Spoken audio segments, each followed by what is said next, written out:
দিদি বলেছেন সব বিএসএফ খারাপ নয়, কিন্তু খারাপ কাজ কিছু হচ্ছে, সেই খারাপ কাজের বিরুদ্ধে তো আমাদের লড়তে হবে। কিন্তু মানবিক স্তরে থেকে এই লড়াইটা তো আমরা করছি, মানবিক হতে হবে। আর কোথায় গেল বিজেপি?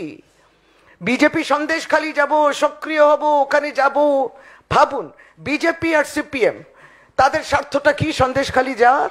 কেবলমাত্র তাদের লোকেদের অ্যারেস্ট করেছে বলে, তাদের নেতৃত্বকে অ্যারেস্ট করেছে, তাই জন্য তারা যাচ্ছেন, এটাই হচ্ছে তাদের স্বার্থ ওখানে যাওয়ার। কই এই কথা নিয়ে আপনি স্বরাষ্ট্রমন্ত্রীকে বলবেন না?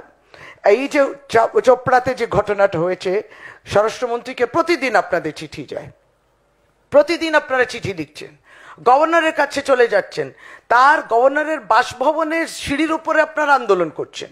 কই এটা নিয়ে তো প্রশ্ন করলেন না? কুণালদা বললেন গভর্নর আমাদের কেন এই বিষয় নিয়ে যাবেন না, কেন এই বিষয় নিয়ে তিনি ওখানে পরিদর্শনে যাবেন না, তিনি কেন উল্লেখ করবেন না?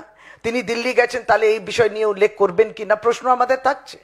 তার বিরুদ্ধে আজকের আবারও এই 4টি নির্মম যে হত্যাই তো এটা, তার প্রাণ গেল, এই কোল খালি হলো, বিএসএফ কি জবাব দেবে?